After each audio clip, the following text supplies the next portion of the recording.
Last time पढ़ रहे the form के अंदर हमने सबसे पहले क्या देखा था, इनपुट वाला देखा था। इनपुट के अंदर एक एट्रीब्यूट होता है जिसका नाम क्या होता है, टाइप। टाइप के अंदर हमने ये सब टाइप्स देखे थे, ठीक है। आज स्टार्ट करते हैं लेबल।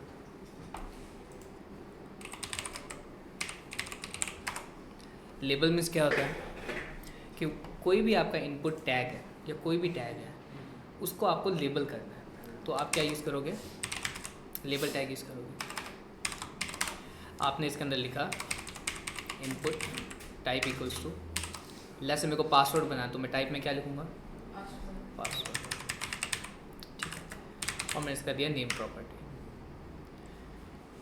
अगर मैं नेम प्रॉपर्टी ना दूँ तो क्या हो जाएगा, इसमें आगे नहीं जाएगा। जब मैं फॉर्म को सबमिट करूँगा तो आगे उसको कंसिडर नहीं करेगा। इसके अंदर मैंने लिखा माइनर, ठीक है।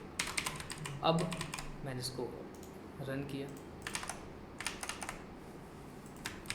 इसमें क्या आएगा, मेरे एक इनपुट टैग आएगा मेरा जिसमें मैं पासवर्ड लिख सकता हूँ, ठीक है। अब मान लो इसके आगे मुझे लिखना है पासवर्ड, तो एक तो वे कि मैं इस वे के अंदर लिख सकता हूँ, ठीक है।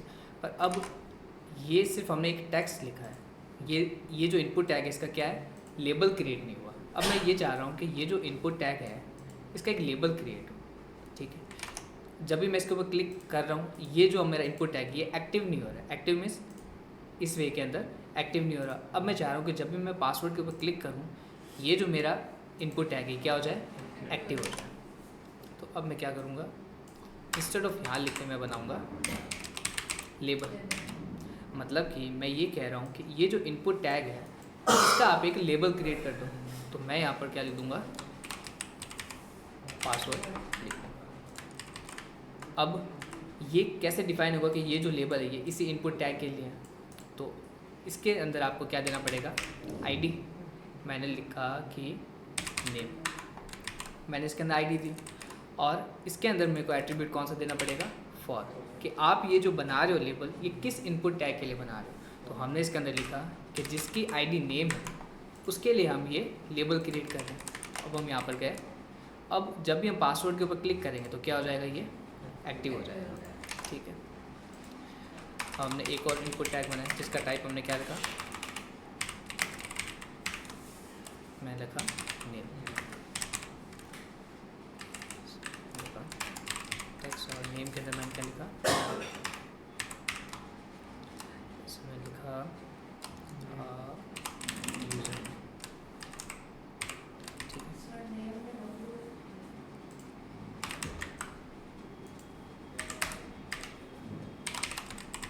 अब मेरे को इसका लेबल क्रिएट करना है तो मैं क्या यूज़ करूँगा, लेबल टैग। इसमें मैंने लिखा यूज़र नेम, इसको मैंने करके HTML कभी भी आपको एरर नहीं देगा, ठीक है। अगर आपने कोई भी गलत कोड लिखा है तो वो आपको एरर नहीं देगा, क्योंकि उसमें कुछ भी लॉजिक नहीं होता, इसमें सिर्फ और सिर्फ स्ट्रक्चर का होता है, ठीक है।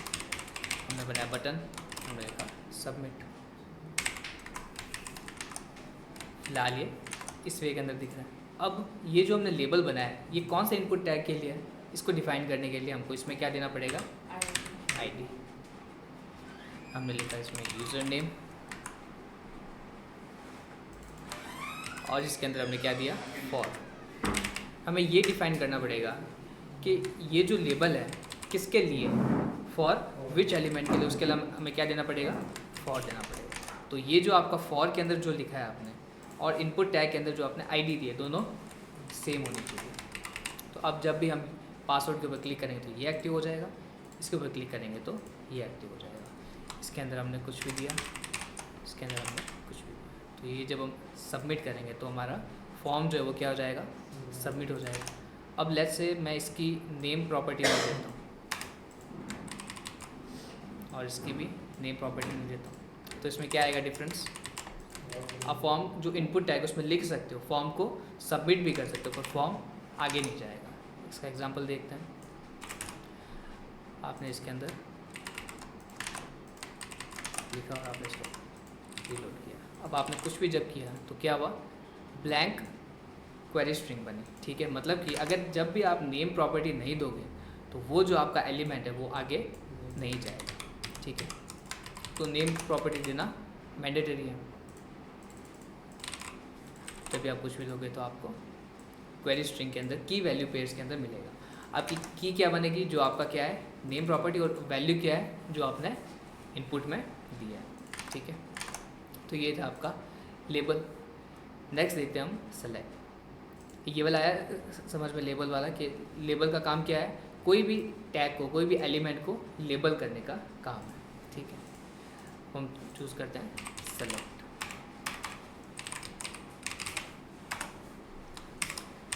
मैंने बनाया फॉर्म, इसके अंदर मैंने लिखा सेलेक्ट। इसके अंदर आपके पास में क्या आएगा, ऑप्शन, आपने लिखा बीकानेर, जयपुर,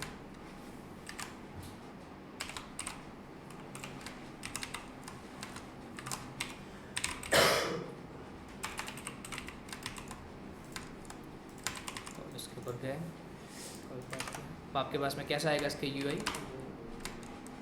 इस वे के अंदर आपको इसका यूआई आएगा, ठीक है। अगर आपको मल्टीपल ऑप्शन में से चूज़ करवाना है लिस्ट के फॉर्म के अंदर, तो आप क्या चूज़ कर सकते हो, सेलेक्ट यूज़ कर सकते हो। और आपने इसके अंदर बनाया बटन।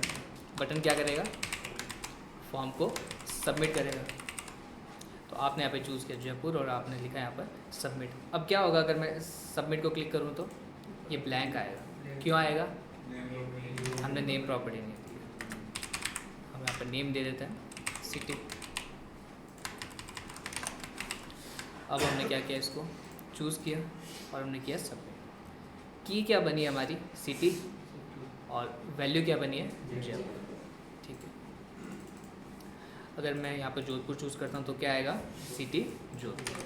मतलब जो चीज़ भी बीच में लिखी हुई है वो आपके आगे सबमिट हो रही है, जो चीज़ भी हमने बीच में लिखी है। अब हम ये चाह रहे हैं यूज़र जो है, जो बीच में लिखा हुआ है उसको दिखे पर वैल्यू कुछ और जाए, तो हम यहाँ पे क्या देंगे, वैल्यू प्रॉपर्टी। लेस से मैंने यहाँ पे लिखा BKN, मैंने यहाँ पे लिखा JPR, और मैंने यहाँ पे वैल्यू के अंदर क्या दिया, JPH। तो अब क्या होगा, मैं यहाँ पर गया, मैंने फॉर्म को चूज़ किया। अब इंस्टेड ऑफ जो बीच में वैल्यू लिखी है वो जाने के बजाय जो हमने स्पेसिफाई की है वो वैल्यू अब आगे जाएगी। तो हम यहाँ गए, हमने चूज़ किया जयपुर, सबमिट किया, क्या गया आगे, city JPR, instead of Jaipur लिखने के बजाय। अगर आपने वैल्यू को स्पेसिफाई नहीं किया है, अगर आपने वैल्यू को स्पेसिफाई नहीं किया तो क्या जाएगा, जो कि हमने बीच में लिखा हुआ है। और अगर आपने वैल्यू को स्पेसिफाई किया है तो क्या आगे जाएगा, जो आपने वैल्यू के अंदर स्पेसिफाई किया हुआ है। तो हम बैक गए, हमने रीलोड किया, हमने यहाँ पर लिखा जोधपुर, सबमिट किया, तो क्या जाएगा, JDH। अगर मैं जयपुर चूज़ करता हूँ तो क्या जाएगा, जयपुर जाएगा। ये चीज़ क्लियर हुई। अगर आपने वैल्यू दी है तो क्या जाएगा आगे, जो वैल्यू के अंदर लिखा हुआ है। और अगर हमने वैल्यू प्रॉपर्टी नहीं दी है तो आगे क्या जाएगा, जो कि हमने ऑप्शन में बीच में लिखा हुआ है, ठीक है। ये था आपका सेलेक्ट वाला। फिर आपका टेक्स्ट एरिया,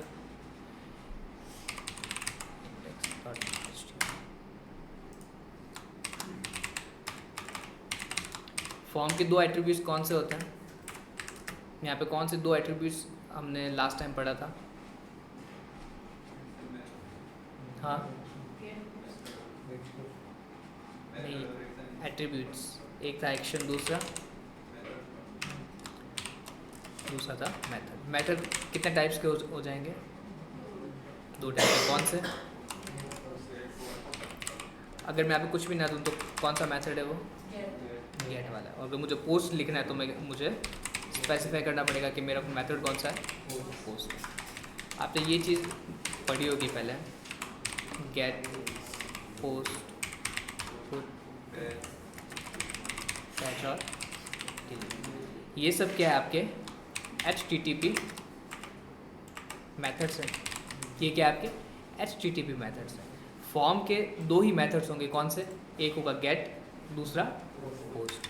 फॉर्म के हमेशा यहाँ पर जो मैं स्पेसिफाई करना है वो कौन सा होगा, एक तो होगा गेट, एक होगा पोस्ट। और ये सब जो हमारे मेथड्स हैं कौन से हैं, HTTP मेथड्स हैं, ठीक है, जो कि हम APIs के टाइम पर यूज़ करते हैं। ये कंसेप्ट आपके बाद में आएगा। अब मैंने इसके अंदर क्या लिखा, input type equals to text और name equals to my name. फिर मैंने बनाया टेक्स्ट एरिया।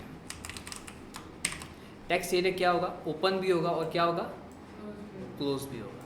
इनपुट जो है उसका कोई भी क्लोजिंग टैग नहीं होगा, वो क्या होगा, सेल्फ क्लोजिंग होगा। पर टेक्स्ट एरिया जो है वो क्या है, ओपन भी होगा और क्लोज भी होगा। अब टेक्स्ट एरिया के अंदर हमें कुछ भी लिखना है तो वो क्या आएगा, हमें बीच में लिखना पड़ेगा, ठीक है। अब इसका जो है आउटपुट वो देखते हैं। मैं लिखा, इसका यूआई ऐसा आएगा। अगर मान लो कि कुछ भी एक्स्ट्रा टेक्स्ट हम इनपुट के अंदर लिखते हैं तो वो इस वे के अंदर जाएगा।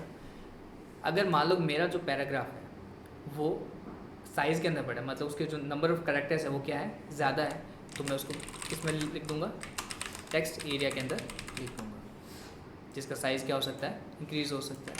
तो टेक्स्ट एरिया और इनपुट के अंदर क्या डिफरेंस है, इसका जो साइज़ है वो क्या होगा, लिमिटेड होगा, और इसका जो साइज़ है वो क्या हो सकता है, इंक्रीज़ हो सकता है। तो उस टाइम पर जहाँ पर हमारा जो नंबर ऑफ़ कैरेक्टर्स है ज़्यादा हो, हम क्या यूज़ करेंगे, टेक्स्ट एरिया यूज़ करेंगे। और इसके अंदर फाइनली हम बना देंगे हमारे बटन, सबमिट। इसके अंदर कुछ भी लिखा और हमने लिख कर दिया सबमिट, क्योंकि हमने नेम प्रॉपर्टी इसके अंदर नहीं दिए तो ये आगे नहीं जाएगा। इसके अंदर हम दे देंगे टेक्स्ट, ठीक है।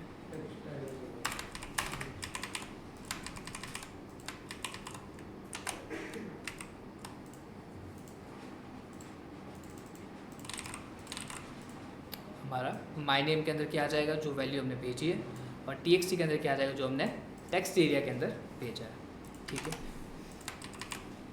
ये था आपके बेसिक फॉर्म को स्टार्ट से रिवाइज करते हैं। ये है आपका बेसिक फॉर्म का एग्जांपल।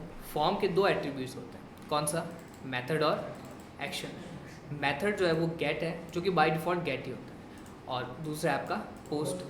अगर आपको डेटा सेफली भेजना है तो आप क्या यूज़ करोगे, पोस्ट यूज़ करोगे। और अगर आपको डेटा क्वेरी स्ट्रिंग के अंदर चाहिए, जब भी आप डेटा को सबमिट करोगे तो डेटा अगर आपको क्वेरी स्ट्रिंग के अंदर विजिबल चाहिए तो आप क्या यूज़ करोगे, गेट यूज़ करोगे। दूसरा होता है एक्शन।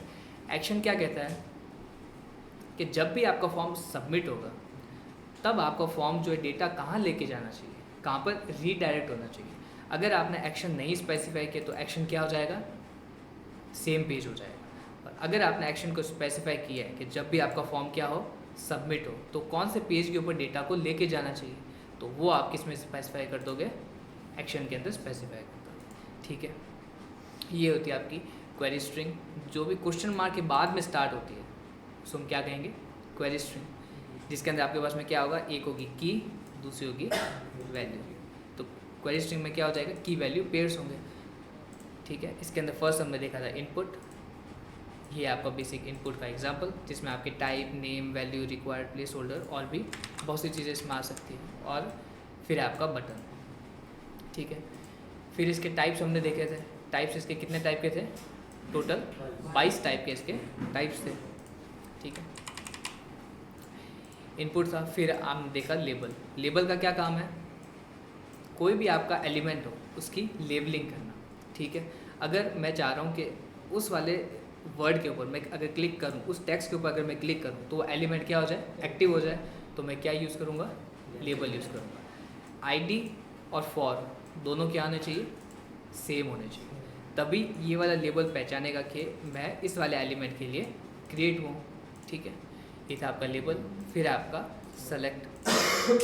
सेलेक्ट बनाने के लिए आपको क्या यूज़ करना पड़ेगा, सेलेक्ट टैग यूज़ करना पड़ेगा। उसको आपको नेम प्रॉपर्टी देनी पड़ेगी। अगर आप नेम प्रॉपर्टी नहीं देते हो तो वो क्या होगा, आगे नहीं जाएगा। आपको इसमें बनाना है ऑप्शन, और उसके अंदर आपको लिखना है आपके ऑप्शंस, ठीक है। फिर हमने ये देखा था टेक्स्ट एरिया। ये हो गया आपका फॉर्म। इसमें कोई डाउट कि कैसे काम कर रहा है टेक्स्ट एरिया, इनपुट और ये सब, इंडेक्स, ये प्रीवियस क्लास के अंदर देखा था हमने। सी से स्टार्ट करें अब, इसके बाद में स्टार्ट करें सी से क्या,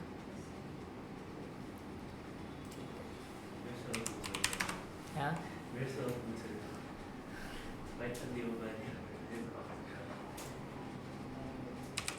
CSS की फुल फॉर्म क्या है? क्या है CSS की फुल फॉर्म?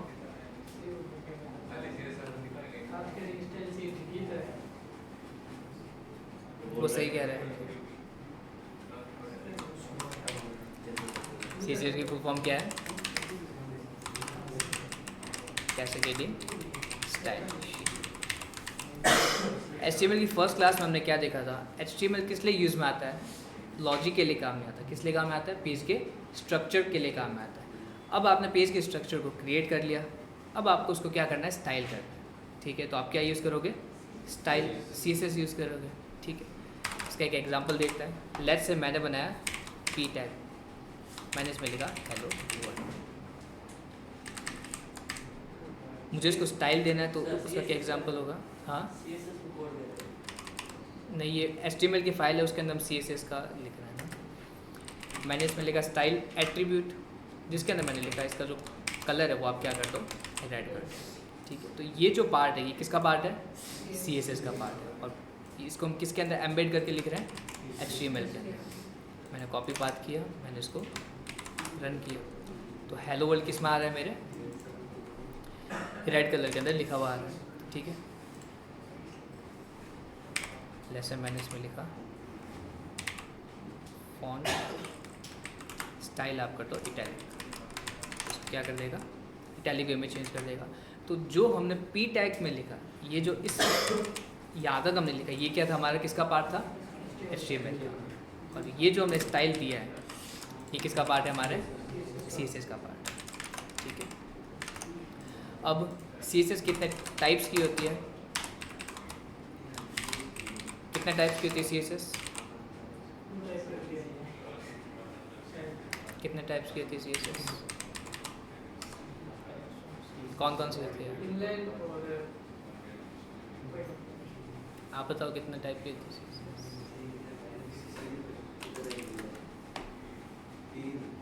कौन कौन से? Internal, external, inline. आपकी होती है इनलाइन, सेकंड होती है आपकी इंटरनल, थर्ड होती है आपकी external.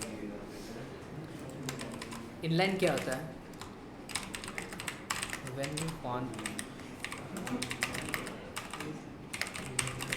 the style on a single element.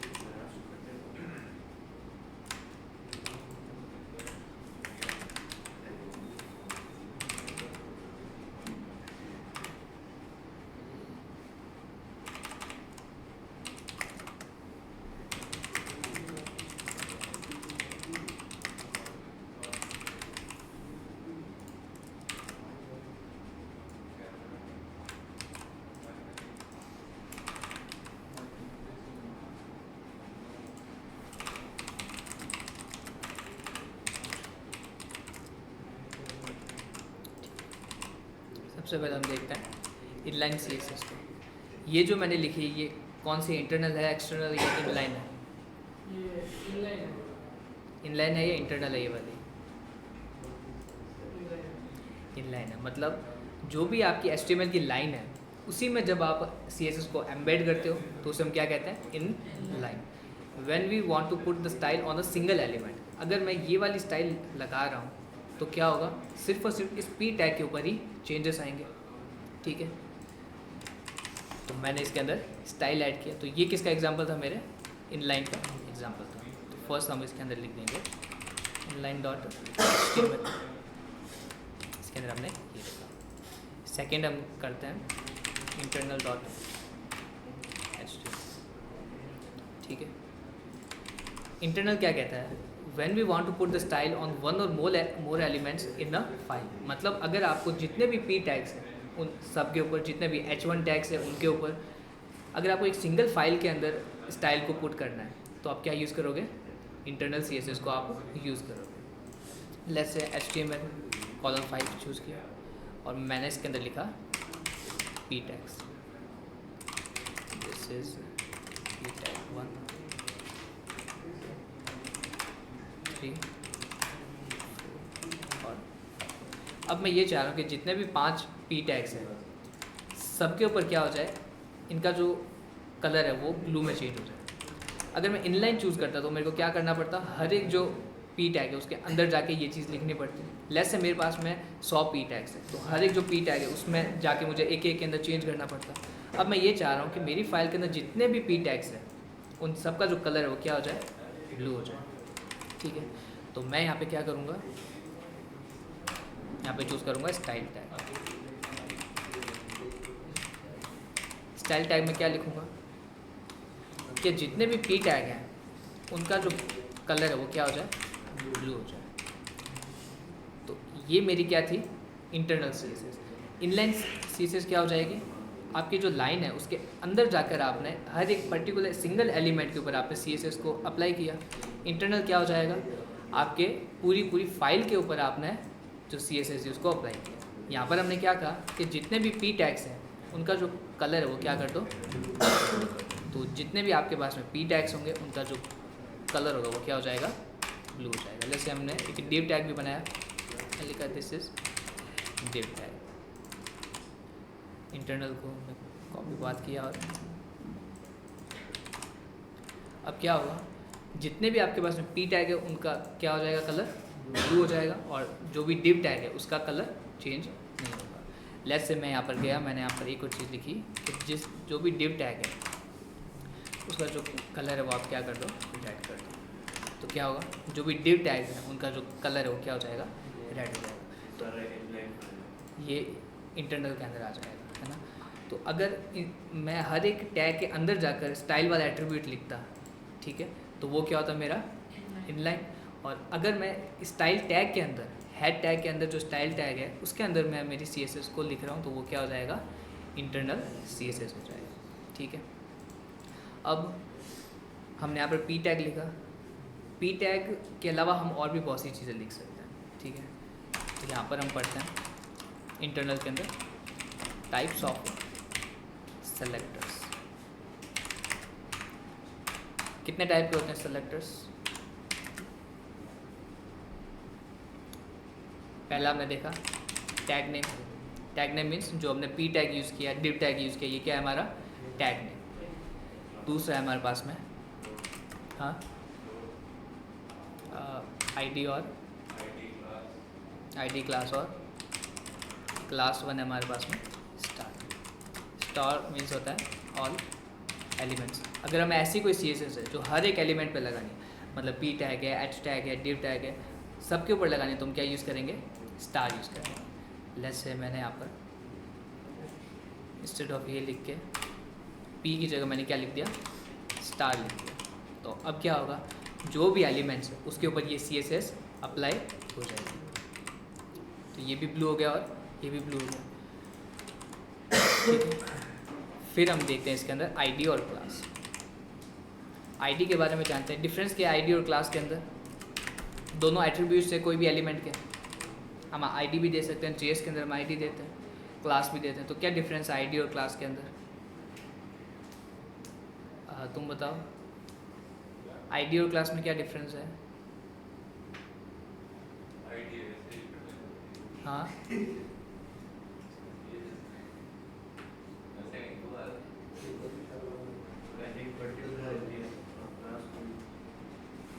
Class में सेम एलिमेंट्स होते हैं, मतलब एलिमेंट्स का एक ग्रुप होता है पूरा। आईडी हमेशा यूनिक होती है ना। आईडी क्या होती है, इट इज़ ऑलवेज यूनिक। और क्लास क्या होता है, इट कैन बी कॉमन और यूनिक। आप चाहो तो क्लास को कॉमन बना सकते हो, पर आईडी हमेशा क्या होगी, यूनिक होगी। जो भी एलिमेंट्स हैं उनकी आईडी आपको हमेशा क्या देनी है, यूनिक ही देनी है। अब इस पी टैग की मेरे को आईडी देनी है क्या, जैसे मैंने यहाँ पे लिखा माई पी। ठीक है, तो अब ये क्या है, मैंने इसको क्या दी, एक आईडी प्रोवाइड की। ठीक है, अब मैं ये चाह रहा हूँ कि जिसकी भी आईडी माई पी है उसका जो कलर है सिर्फ और सिर्फ वही चेंज हो। जिसकी आईडी क्या है, माई पी है, उसका कलर ही चेंज हो। तो अब मैं यहाँ पर उसको एक्सेस करने के लिए क्या यूज़ करूँगा, इसमें क्या यूज़ करूँ मैं, हैश यूज़ करूँगा, माई पी। अगर मुझको आईडी को स्पेसिफाई करना है, आईडी को एक्सेस करना है, तो मैं यहाँ पे क्या लिखूँगा, हैश लिखूँगा और इसके आगे मैं लिखूँगा मेरी आईडी का नाम। जब मैं ये लिखता हूँ तो ये मैं क्या स्पेसिफाई कर रहा हूँ कि जिसकी भी आईडी माई पी है उसका जो कलर है वो क्या कर दो, ब्लू कर दो।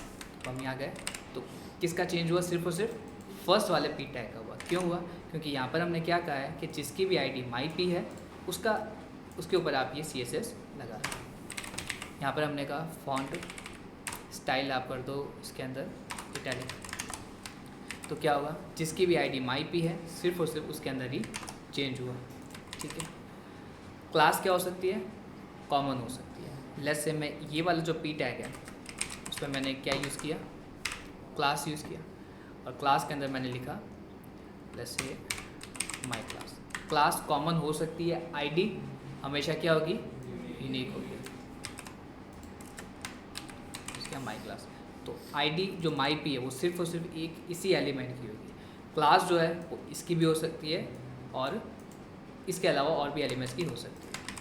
और अगर क्लास को अगर मुझे एक्सेस करना है तो मैं क्या यूज़ करूँगा, डॉट यूज़ करूँगा। मैंने लिखा यहाँ पर क्लासेस, मैंने लिखा माई क्लास और इसके अंदर मैंने लिख दिया इसका जो कलर है वो कर दो रेड। अब जिसकी भी क्लास क्या होगी, माई क्लास होगी, वो क्या हो जाएगा, उसका कलर रेड हो जाएगा। तो लास्ट वाला जो पी टैग है वो और लास्ट वाला जो डिव टैग है उसका कलर क्या हो जाएगा, रेड हो जाएगा। ठीक है, तो ये था हमारा क्लास और आईडी। अब देखते हैं एक्सटर्नल CSS। एक्सटर्नल किस लिए यूज़ में आती है, लेट्स से आपके पास 5 वेब पेजेस हैं। हमारे पास यहाँ पे था बेसिक था, इनलाइन था, इंटरनल था, 3 हमारे पास में पेज है। मैं कह रहा हूँ जितनी भी फाइल्स हैं उसके अंदर हर एक के अंदर एक ही जैसी CSS को मेरे को अप्लाई करना है। तो मैंने क्या किया, मैं नेक्स्ट में गया, मैंने लिखा style.css। मैंने क्या किया, एक सेपरेट CSS की फाइल बनाई, HTML की नहीं बनाई, CSS की बनाई। मैंने इसके अंदर लिखा पी टैग लिखा और इसके अंदर मैंने लिख दिया इसका जो कलर है वो आप क्या कर दो, ग्रीन कर दो। ठीक है, अब मैं ये कह रहा हूँ कि जितनी भी मेरे पास में फाइल्स हैं उसके अंदर मुझे ये CSS को क्या करना है, अप्लाई करना है। तो अब मैं क्या करूँगा, मेरी जितनी भी फाइल्स हैं, जैसे मैंने बनाया home.html, मैंने बनाया about.html, बनाया। अब मैं ये चाह रहा हूँ कि ये दोनों जो फाइल्स हैं इसके अंदर जो भी पी टैग है वो क्या हो जाए, उसके ऊपर वो CSS अप्लाई हो जाए। मैंने इसके अंदर लिखा this is P tag 1, P tag 2, this P tag. ठीक है, और मैंने एक और इसमें बना दिया div tag, this is div tag. Style के अंदर मैंने क्या दिया हुआ है कि जहाँ पर भी पी टैग है उसका जो कलर है वो क्या कर दो, ग्रीन कर दो। तो अब मैं होम के अंदर गया, यहाँ पर मेरे को क्या यूज़ करना है, स्टाइल टैग यूज़ नहीं करना, मेरे को लिंक टैग यूज़ करना है। ठीक है, लिंक के अंदर मैं क्या स्पेसिफाई करूँगा कि जो चीज़ मैं यहाँ पर ऐड करने जा रहा हूँ वो क्या है, एक स्टाइल शीट है। तो मैं यहाँ पे लिखा स्टाइल शीट और कौन सी फाइल को लिखना है उसके लिए मैंने क्या दिया, href दिया। तो मैं लिखा कि style.css जो है उसको आपको क्या करना है, इसके अंदर अप्लाई करना है। तो style.css के अंदर जो भी CSS दी हुई होगी वो यहाँ पर क्या हो जाएगी, इंक्लूड हो जाएगी। ठीक है, अब आपको home.html को रन करते हैं। तो अब इसके अंदर क्या आ रहा है, जो भी पी टैग्स है वो क्या हो जाएंगे, रेड कलर के हो जाएंगे। कैसे हो जाएंगे, इसको फिर से देखते हैं। हमने style.css क्या किया, एक एक्सटर्नल फाइल बनाई। हमने इनलाइन नहीं लिखा, हमने इंटरनल नहीं लिखा, उस सेम फाइल के अंदर नहीं लिखा। हमने क्या किया, एक सेपरेट फाइल बनाई है। उसके अंदर हमने क्या लिखा है कि जो भी पी टैग है उसका कलर कर दो ग्रीन। अब जिस भी फाइल के अंदर, जिस भी HTML फाइल के अंदर मैं इस फाइल को इंक्लूड करूँगा उसके अंदर ये CSS अप्लाई हो जाएगी। जैसे रिएक्ट के अंदर वो एक्सटर्नल CSS की फाइल होती है index.css, उसके अंदर जो भी CSS होती है वो लिखी होती है। वही चीज़ इसके अंदर है कि style.css क्या है, मेरी एक एक्सटर्नल CSS की फाइल है जिसे मैंने किसके अंदर इंक्लूड किया है, मेरे HTML फाइल के अंदर इंक्लूड किया है। इंक्लूड करने के लिए हम क्या यूज़ करेंगे, लिंक टैग यूज़ करेंगे, ये बताने के लिए कि जो चीज़ हम ऐड कर रहे हैं, इसके अंदर हम ऐड कर रहे हैं वो क्या है, एक स्टाइल शीट है, उसको हम किस में देंगे, आरईएल के अंदर। और जो स्टाइल शीट का नाम है, जो हमारी CSS फाइल का नाम है, उसको हम किस में देंगे, href में देंगे। अब लेस मैंने ओपन किया about.html, उसके अंदर मैंने इस चीज़ को लिख दिया और इसके अंदर मैंने लिंक टैग को ऐड नहीं किया। तो इसके अंदर क्या हो जाएगा, जो भी p टैग है वो नॉर्मल आएंगे बिना उनके अंदर CSS अप्लाई हुए। अगर मैं ये चाह रहा हूँ कि मेरे जितनी भी CSS लिखी उसके अंदर तो मैंने क्या लिखा है, सिर्फ और सिर्फ एक ही चीज़ लिखी है, क्या, जो p टैग है उसका कलर क्या हो जाए, ग्रीन हो जाए। इसके अंदर जो CSS है वो बहुत सारी चीज़ें इसमें हम ऐड कर सकते हैं। तो ये नहीं चाहते कि हर एक फाइल के अंदर जाके हम उस स्टाइल को बार बार लिखें। हमने क्या किया, एक एक्सटर्नल फाइल बना दी और सिर्फ हमने जाकर ये जो लिंक टैग है उसको हमने इसके अंदर क्या कर दिया, अटैच कर दिया, इंक्लूड कर दिया। तो अब इससे क्या चेंज आएगा, जो भी CSS थी वो क्या हो जाएगी, अपने आप अप्लाई हो जाएगी। ठीक है, तो ये थी आपकी एक्सटर्नल CSS। जो भी आपका टैग होगा वो सबसे पहले क्या देखेगा कि क्या मेरे पास में इनलाइन CSS है या नहीं है। अगर इनलाइन CSS है तो उसको अप्लाई करेगा, अगर इनलाइन CSS नहीं है तो वो क्या देखेगा, इंटरनल CSS देखेगा। अगर इंटरनल CSS नहीं होता तो वो जाके किसको देखेगा, आपकी एक्सटर्नल CSS को देखेगा। ठीक है, तो ये था आपका बेसिक CSS का। CSS में हमने क्या पढ़ा, सबसे पहले CSS की फुल फॉर्म, CSS के टाइप्स कौन कौन से हो जाएंगे आपके, इंटरनल, इनलाइन और एक्सटर्नल। अगर आपको सिंगल एलिमेंट के ऊपर CSS लगाना है तो आप क्या यूज़ करोगे, इनलाइन। अगर आपको एक ही पेज के ऊपर लगाना है, एक फाइल के ऊपर लगाना है तो आप क्या यूज़ करोगे, इंटरनल। और आप ये चाह रहे हो कि मैंने CSS एक बार लिखी है पर मैं वो जो सेम CSS है मेरे जितने भी पेजेस हैं उसमें जो भी p टैग्स है, जो भी div टैग्स है, सबके ऊपर एक जैसी मैं CSS को अप्लाई करना चाहता हूँ। तो वो CSS मैंने किस में लिखी, एक एक्सटर्नल फाइल के अंदर लिखी और उसको जिसके अंदर भी मेरे को ऐड करना था मैंने क्या किया, लिंक टैग के थ्रू उसको ऐड कर दिया। ठीक है, तो ये थे आपके फॉर्म ख़त्म हुआ और अब हमने CSS को स्टार्ट किया।